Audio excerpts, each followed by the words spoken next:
ሰላም ጤና ይስጥልኝ ተመልካቾቻችን ከትግራይ ቴሌቪዥን የአማርኛው ቋንቋ ዜናዎቻችን ይዘን ቀርበናል። ከዜናዎቹ ጋር ማዕድ ኃይለም። ስሑል ሽረ አጠቃላይ ሆስፒታል ከዚህ በፊት ይሰጠው ከነበረው አገልግሎት በበለጠና ደረጃውን በጠበቀ መልኩ አገልግሎት እንዲሰጥ ጠንክሮ መስራት ወሳኝ መሆኑ የትግራይ ጊዜያዊ አስተዳደር ፕሬዝዳንት ጀነራል ታደሰ ወረደም ገለጹ። ሆስፒታሉ ከ2 ሚሊዮን በላይ ለሚሆን ሕዝብ አገልግሎት የሚሰጥና በ6 ወራት ብቻ ለ3600 እናቶች የማዋለድ አገልግሎት መስጠቱ ተገልጿል። ስለሺ ሐጎስ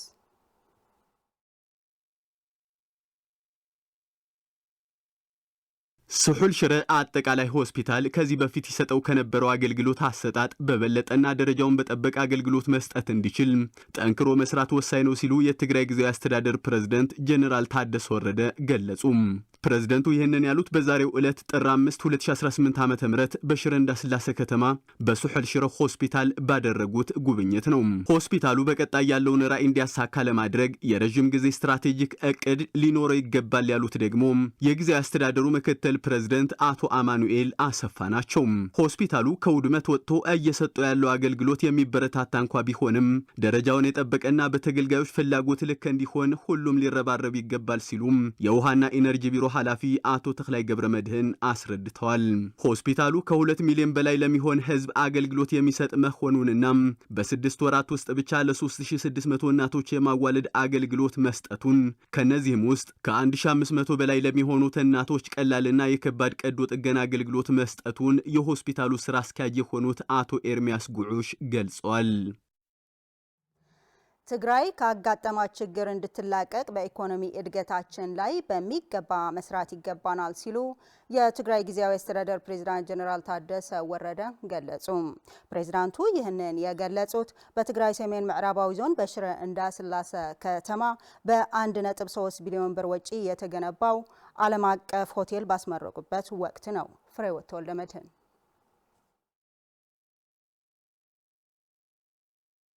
ከ1.3 ቢሊዮን ብር በላይ ወጪ ወጥቶበት ግንባታው የተጠናቀቀውና በትግራይ ሰሜን ምዕራብ ዞን በሽረ እንዳስላሴ ከተማ የተገነባው ግደይ ዓለም አቀፍ ሆቴል በትግራይ ጊዜያዊ አስተዳደር ፕሬዝዳንት ጀነራል ታደሰ ወረደ በይፋ ተመርቋል። ይህ ዓለም አቀፍ ሆቴል መመረቁ በኢኮኖሚ መነቃቃት ዙሪያ የራሱ የሆነ አስተዋጽኦ አለው ያሉት ፕሬዝዳንት ታደሰ ወረደ ትግራይ አሁን ላይ ገብታበት ካለው ችግር እንድትላቀቅ በኢኮኖሚ እድገት ላይ በጋራ መስራት ስንችል ነው ሲሉም ተናግረዋል። ጽቡቅ ስራ እዚህ ኢኮኖሚ እናታችሁ ከምዘም አይነት የኢንቨስትመንት ዘርፉ ለኢኮኖሚ መነቃቃቱ ትልቅ አስተዋጽኦ አለው። እንደ ተጋሩም እንዲህ አይነት ስራዎች መስራት ይጠበቅብናል። ምክንያቱም በጦርነቱ ገብተንበት ካለው ችግር መውጣት የምንችለው ኢኮኖሚያችንን ማሳደግ ስንችል፣ አምራቾች መሆን ስንችል፣ እንዲሁም ራሳችን በሁሉ መልኩ መስራት ስንችል ነው። ለዚህም በጋራ ሆነን መረባረብ ይገባናል።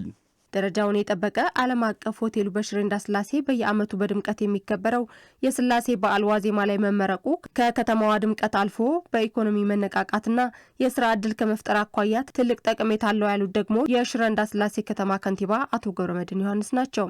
በቅድሚያት በዓልናን አካል ድምቀቱን ዝኾነ ደረጃው ዝሓለው ሆቴል በከተማችን የሚከበረው የስላሴ ንግስ በዓል ሰሞን ደረጃውን የጠበቀ ሆቴል መመረቁ የበዓሉ አንድ ድምቀት ነው። ይህ ሆቴል ለከተማችንን ለአካባቢያችን ያለው ትርጉም ትልቅ ነው። ጎብኚዎች በከተማችን ቆይታ እንዲኖራቸውና ቁጥራቸው እንዲጨምር የኮንፈረንስ ማዕከል ከመሆን የስራ ዕድል በመፍጠር እንዲሁም ደረጃውን የጠበቀ ሆቴል እጥረት ከማቃለል አኳያ ትልቅ አስተዋጽኦ አለው። እንደነዚህ አይነት ሆቴሎችና ሌሎች የመሰረተ ልማቶች በሀገር ውስጥ በመሰራቱ ደስ የሚልና ለበርካታ ወገኖች የስራ ዕድል የሚፈጥሩ ያሉት ደግሞ ግደይ የዓለም አቀፍ ሆቴል ባለቤት የሆኑት አቶ ተወልደ ግደይ በሌሎች ዘርፎች ላይ ለመሰማራትም ዝግጁ እንደሆኑም ተናግረዋል። ከተማና ድማ ልዕሊ 150 ሰራተኛ በሆቴሉ 150 በላይ ሰራተኞች አሉት። እነዚህም በርካታ ቤተሰቦችን ነው የሚያስተዳድሩት። ስለዚህ የስራ ዕድል ፈጥረዋል ማለት ነው። በቀጣይም በሌሎች የመሰረተ ልማቶች ላይ ተሰማርተን እንሰራለን። በትግራይ ጊዜያዊ አስተዳደር ሌተናል ጀነራል ታደሰ ወረደ የሚመራው የጊዜያዊ አስተዳደሩ ከፍተኛ አመራሮች በሽረ ከተማ ከ8 100 ሚሊዮን ብር በላይ የተገነባ የእብነበረድ ፋብሪካ ጎብኝተዋል። የግራናይት ድሬም እብነበረድ ፋብሪካ በቀን እስከ 800 ሜትር ካሬ የማፍራት ብቃት እንዳለው ተገልጿል። ወደ 150 ቋሚና ጊዜያዊ ሰራተኞችን ይዞ እየተንቀሳቀሰ ያለው ይህ ፋብሪካ የዳግመ ግንባታ አንዱ አካል መሆኑ ተነግሮለታል። በተመሳሳይ በ47 ሚሊዮን ብር ወጪ በመገንባት ላይ የሚገኘው የደደቢት የወተት ማቀነባበሪያና የብረታ ብረት ሌሎችም ጎብኝተዋል።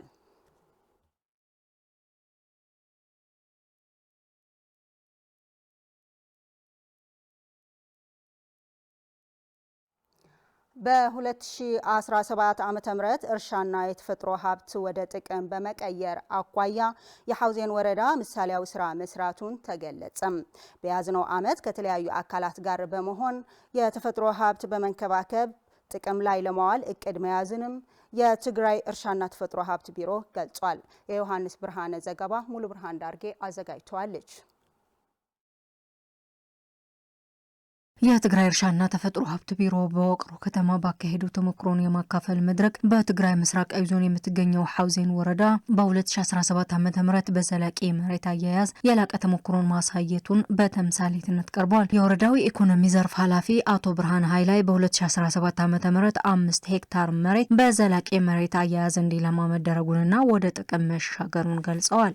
11 ሄክታር ዝሓዘ ሩባ ቃላይ ዝበሃል መፋሰስ ኢና ሒዝና ዘለና 11 ሄክታር መሬት የያዘ ቃላይ ወንዝ የተባለ ተፋሰስ ነው የያዝ ነው። ባለፈው የ2017 ዓ.ም 2 በ2016 ዓ.ም የጀመርነው 3 በአጠቃላይ 5 ንዑሳን ተፋሰሶችን የተፈጥሮ ሀብትን በመንከባከብ ዙሪያ ስራዎችን ሰርተናል።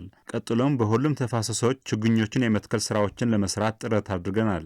በዚህም ወጣቶችን ተደራጅተው በማልማት በጥቅም አንጻር ለምግብነት የሚያገለግሉ ተክሎችን በመትከል አንድ ጊዜ የማልማት ስራውን ሰርተን ምርትና ምርታማነትን የማረጋገጥ በእነዚህ ተፋሰሶችን የሰራነው ስራ ሌሎችም ተፋሰሶችም ለውጥ እንዲያመጡ የላቀ ስራ ሰርተናል። በአሕሳሓ ወረዳን በተመሳሳይ ከሐውዜን ወረዳ በተገኘው ተሞክሮ በመሬት አያያዝ ልማት ላይ መሰረታዊ ለውጥ ለማምጣት መሰራቱን የቀበሌው አስተዳዳሪ ገልጸዋል። ናይ ሐውዜን ስራሕ ምስራይና የሐውዜን ተሞክሮ ካየን በኋላ የቀበሌው ማህበረሰብ አሰባስበን ወደ መረዳዳት ነው የመጣ ነው።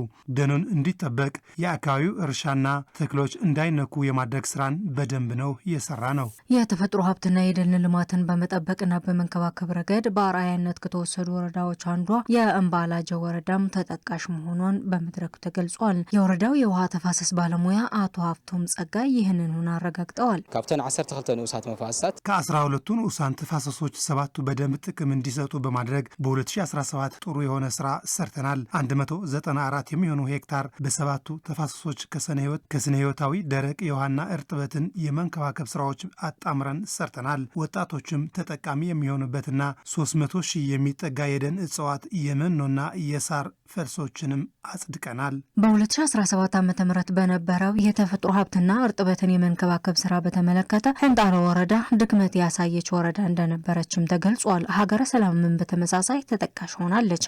የቀበሌው አስተዳዳሪ አንደበትም ይህንን አረጋግጧል። ይሰራል፣ ይወድማል፣ ይሰራል፣ ይወድማል። አሁንም ድረስ ለማህበረሰቡ ግንዛቤ መስጠት ስራ ገና ይሰራል። ትልቅ ጥረትና ክትትልም ያስፈልገዋል። በአሁኑ ሰዓት ህብረተሰቡን ሊጠቅም በሚችል ሁኔታ ልንሰራ ነው የተነሳ ነው። በትግራይ እርሻና ተፈጥሮ ሀብት ቢሮ የዘላቂ ልማት አስተባባሪ አቶ መሐሪ ገብረ መድህን በ2017 ዓ.ም እንደ ክልል 14000 የሚሆን ሄክታር መሬት በዘላቂ መሬት አያያዝ ፕሮግራም እንዲለማ መደረጉን ገልጸዋል። በ2018 ዓ.ም የተፈጥሮ ሀብት ባለሙያዎች አመራርና ህዝብ በቅንጅት በመስራት የላቀ ውጤት ለማምጣት ይሰራልን ብለዋል። ለማዓመት ልሰርሕና ልዕሊ 14000 ሄክታር በዘንድሮ ዓመት የሰራ ነው ከ14000 ሄክታር መሬት በላይ ነው።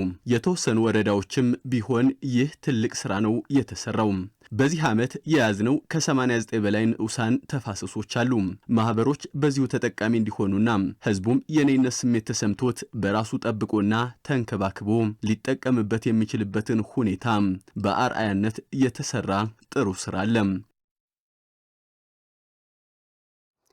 በህገ መንግስትና በፕሪቶሪያው ስምምነት የሚፈቱ ጉዳዮች ወደ ምክክር ኮሚሽን ሆነ ሌሎች ኮሚቴዎች ማውረድ በህግና በፖለቲካ ተቀባይነት የለውም ሲል ውድብ ናጽነት ትግራይ ውናት ገለጸም። ትግራይ ፈልጋ የመጣችው ረሃብ የለም ያለው ውናት ከፌዴራልና የትግራይ መንግስት በተጨማሪ ያለ ማህበረሰብ የተፈናቃይ ወገኖች ረሃብና ሞት ለመታደግ ግዴታውን እና ኃላፊነቱን ሊወጣ ይገባል ብሏል። ለኃይለ ሥላሴ ገብረ ሚካኤል ዘገባ ብርዛፍ ገብረ ጻድቃን። በትግራይ የተካሄደውን አውዳሚ ጦርነት ያስቆመው በፕሪቶሪያ የተፈረመው የሰላም ስምምነት በሙላት ባለመተግበሩ በጦርነት ማግስት የምትገኘው ትግራይ አሁንም በከፋ ሁኔታ ላይ መሆኗን ውድብ ናጽነት ትግራይ ውናት አስታወቀ። የውድብ ናጽነት ትግራይ ውናት ሊቀመንበር ዶክተር ደጀን መዝገቡ ለጋዜጠኞች በሰጡት ጋዜጣዊ መግለጫ የትግራይ ሁኔታ ብቸኛው መፍትሄውና ከኢትዮጵያ ጋር የሚያስተሳስረን ድልድይ የፕሪቶሪያው የሰላም ስምምነትና የሀገሪቱን ህገ መንግስት በመሆኑ ይህንን በሙላት መተግበር እንደሚገባ አስታውቋል። ህገ መንግስትን በናይ ፕሪቶሪያ ስምምነትን መሰረት ይባውሩ ምስ ኢትዮጵያ ከህሊና ዝኽእል ርክብ ከኢትዮጵያ ጋር የሚኖረን ግንኙነት የሚቃኘው በህገ መንግስትና በፕሪቶሪያው የሰላም ስምምነት መሰረት ነው። አቃፊ የሆነ ጊዜያዊ መስተዳድር በመትከል የፕሪቶሪያ የሰላም ስምምነት በሙሉነት እንዲተገበር ማድረግ አንደኛው ጉዳይ ሆኖ ትልልቅ መሰረታዊ ጉዳዮች በህገ መንግስት እንዲመለስ ማድረግም ሌላኛው ጉዳይ ነው። ከዚህ ውጭ በፖለቲካ ፓርቲዎች ይሁን በሽምግልና ለመፍታት የሚደረግ እንቅስቃሴ አደገኛ ነው። በትግራይ ያለውን ውስብስብ ሁኔታ ለመፍታት የፕሪቶሪያው የሰላም ስምምነት ብቸኛውና ዋነኛው መፍትሄ መሆኑን ያመላከተው ውናት ከፕሪቶሪያው የሰላም ስምምነትና ከህገ መንግስት ውጭ በሌሎች የምክክር ኮሚሽንም ይሁን ሌሎች አካላት ሊፈታ እንደማይችልም ውናት አጽንኦት ሰጥቶ አስምሮበታል። የኢትዮጵያ የምክክር ኮሚሽን ዝበሃል ትካል እንታይ ዕላሙ ብሕጊ ዝተጣየሸ ትካል ይስውን የኢትዮጵያ የምክክር ኮሚሽን ዓላማው ምንድነው? በህገ መንግስቱ የተቋቋመ ነው። ህገ መንግስታዊ ጉዳዮችን ይመለከታል። የፌዴራል ስርዓት የማስተካከል ምክር ሐሳቦችን ይሰበስባል። የማንነት ጥያቄን የሚመለከቱትን ይዳስሳል። እነዚህ ደግሞ ትልልቅ መሰረታዊ መንግስታዊ ጉዳዮች ናቸው። ታዲያ ትግራይ በፌዴራል ወኪል የሌላት ብቸኛዋ ክልል እንደመሆኗ መጠን ህገ መንግስት ማሻሻልም ይሁን በማንነትና የወሰን ጥያቄዎች መመለስ በሚመለከት አይደለም። በፖለቲካ ፓርቲዎች የትግራይ ጊዜያዊ አስተዳደርም ትግራይን ወክሎ ይህንን ለመወሰን ቁመና የለውም። የህገ መንግስታዊ የወሰንና የማንነት ጉዳይ በህገ መንግስቱ የሚመለስ ጉዳይ ነው። በትግራይ የፕሪቶሪያ የሰላም ስምምነት በሙሉ መተግበር ዋነኛውና ቀዳሚው ሲሆን የትግራይን ጸጥታ፣ ግዛታዊ አንድነት ማስከበር፣ ተፈናቃዮች ዋስትናቸው በተጠበቀ መልኩ መመለስ የሚመለከት ከዓለም ማህበረሰብ ጋር በመወያየት ሊተገበር የሚገባ ጉዳይ ነው። ትግራይ ካለችበት አራንቋ በዘላቂነት እንድትወጣ ተደራዳሪ አካላት የፈረሙትን ስምምነት በሙላት እንዲተገበሩ ዓለም አቀፍ ማህበረሰብ በተለይም አደራዳሪ አካላት ሞራላዊና ህጋዊ ኃላፊነታቸውን እንዲወጡም ውድብ ናጽነት ትግራይ ውናት በሰጠው ጋዜጣዊ መግለጫ ጥሪ አቅርበዋል። በትግራይ ይሁን በኢትዮጵያ ዘለው መንግስታት ጥራሕ ዘይኮነ ማህበረሰብ ዓለም እውን ግቦ አለው። የትግራይና የፌዴራል መንግስት ብቻ ሳይሆን የዓለም ማህበረሰብ በረሃብ እያለቁ የሚገኙት ተፈናቃዮችን የመታደግ ኃላፊነት አለበት። ትግራይ ፈልጋ ያመጣችው ጄኖሳይድም ይሁን ረሃብ የለም። ስለዚህ ዓለም እየተመለከተች የተፈጸመን ግፍ ለመፍታት ኃላፊነቷን መወጣት አለባት። በረሃብ እያለቁ ያሉት ተፈናቃይ ወገኖችን ለመታደግ በአንዳንድ አካላት የሚሰበሰብ ሀብት ለታለመለት ዓላማ እንዳይውል ምክንያት እየፈጠሩ መከልከል አግባብነት የለውም። በመጨረሻም ሶማሊላንድና ፑንትላንድ የሶማሊያ መንግስት ከዩኤኢ ጋር የተፈጸሙ ስምምነቶችን የሰረዘበትን ውሳኔ ውድቅ አደረጉ። የሶማሊያ ፌዴራል መንግስት ካቢኔ ሰኞ ጥር 4 2018 ዓ.ም ባደረገው ስብሰባ ከተባበሩት አረብ ኤሚሬቶች ጋር የተደረጉ ሁሉም የሁለትዮሽ ስምምነት እንዲቋረጡ መወሰኑን አስታውቋል። ሰሎሞን አስመላሽ Somalia's government says it's cancelled all agreements with the United Arab Emirates. ራስዋን ነጻ ሀገር አድርጋ የምትቆጥረው ሶማሊላንድና ከፊል ራስ ገዝ ፑንትላንድ የሶማሊያ ፌዴራል መንግስት ከተባበሩት አረብ ኤሚሬቶች ጋር የተፈጸመው የወደብ ስምምነቶች ለመቋረጥ ያስተላልፈው ውሳኔ ውድቅ አደረጉም። ሶማሊላንድ የፌዴራል መንግስቱ በግዛቷ ላይ ህጋዊና አስተዳደራዊ ስልጣን እንደሌለው የገለጸች ሲሆን ፑንትላንድ ደግሞ የሞቃዲሾ ውሳኔ ተፈጻሚ የማይሆንና የማይጸና እንደሆነ አስታውቃለች። የሶማሊያ ፌዴራል መንግስት ካቢኔ ሰኞ ጥር 4 2018 ዓ.ም ባደረገው ስብሰባ ከተባበሩት አረብ ኤሚሬቶች ጋር የተደረጉ ሁሉም የሁለትዮሽ ስምምነቶች እንዲቋረጡ መወሰኑ አስታውቋል። ይህ ውሳኔ ከባህረ ሰላጤው አገር ጋር የተደረጉ የወደብ ስራዎች፣ የመንግስት ተቋማት እንዲሁም የጸጥታና የመከላከያ ትብብርን እንደሚመለከትም ተገልጿል። በተለይም የወደብ ጉዳይ ላይ አጽንኦት የሰጠው የፌዴራል መንግስቱ መግለጫ ውሳኔው በሶማሊላንድ በሚገኘው በርበራ ወደብ፣ በፑንትላንድ በሶሳ ወደብ እንዲሁም የጁባላንድ ኪስማዮ ወደብ ላይ ተፈጻሚ እንደሚሆን አስታውቋል። የፌዴራል ተቋማትና የአገሪቱ ፌዴራል ስርዓት አባል ግዛቶችንም እንደሚመለከትም አክለዋል። የፌዴራል መንግስቱ ይህንን ውሳኔ ያስተላለፈው የሶማሊያ ሉዓላዊነት፣ የግዛት አንድነትና ብሔራዊ አንድነት ለመጠበቅ አስፈላጊ በመሆኑ እንደሆነም አስረድተዋል። የተባበሩት አረብ ኤሚሬቶች የሶማሊያ ነጻነትና ፖለቲካዊ መረጋጋት አደጋ ላይ የሚጥሉ ጠብ አጫሪና ሰላምን የሚያናጉ ድርጊቶች ፈጽማለች ሲልም ከሰዋል። የአቡዳቢ እርምጃዎች በቀጠናዊና ዓለም አቀፍ ተቋማት ተቀባይነት ያላቸው የሉዓላዊነትና ጣልቃ ያለመግባት መርሆች የጣሰ እንደሆነም ገልጸዋል። ይህንን የፌዴራል መንግስቱን ውሳኔ ተከትሎ መግለጫ ያወጡት ሶማሊላንድና ፑንትላንድ የሞቃዲሾን ውሳኔ እንደማይቀበሉ አስታውቋል። የመጀመሪያው የአገርነት እውቅና ከእስራኤል ያገኘችው ሶማሊላንድ የፌዴራል መንግስቱ ከበርበራ ወደብ ጋር በተያያዘ በተፈጸሙ ስምምነቶች ላይ ስልጣን እንደሌለው በመጥቀስ ያስተላለፈውን ውሳኔ በጽኑ እንደምትቃወም ገልጻለች። ሶማሊላንድ ውስጥ የሚገኘው የበርበራ ወደብ እንዲሁም የበርበራ አየር ማረፊያና ነፃ የንግድ ቀጠና የሚተዳደሩት ባለቤትነቱ የተባበሩት አረብ ኤሚሬቶች መንግስት በሆነው ዲፒ ወርልድ በተባለው የወደብ አስተዳደር ኩባንያ እንደሆነም ይታወቃል። ሀርጌሳ ባወጣችው መግለጫ ሶማሊያ የሶማሊላንድ ሪፐብሊክ ሉዓላዊ ግዛት የማትነጠል አካል በሆነችው በርበራ ላይ ምንም አይነት ህጋዊ ስልጣን፣ አስተዳደራዊ ስልጣን ወይም ውጤታማ የሆነ ቁጥጥር የላትም ስትል የፌዴራል መንግስቱን ውሳኔ ውድቅ አድርጋለች። በሶማሊላንድ ሪፐብሊክና በተባበሩት አረብ ኤሚሬቶች መካከል የተደረጉ ሁሉም ስምምነቶች ህጋዊ ጸንተው የሚኖሩና ሙሉ በሙሉ አስገዳጅ ናቸው ስትልም አቋሟን ገልጻለች። ራስ ገዝ መሆኗን ያወጀችው ፑንትላንድ ባወጣችው መግለጫ ተመሳሳይ አቋም አንጸባርቃለች። ዘገባው የቢቢሲ ነው። ተመልካቾቻችን ለሰዓቱ ያዝናቸው ዜናዎቻችን በዚህ አበቁ። በያላችሁበት ሰላም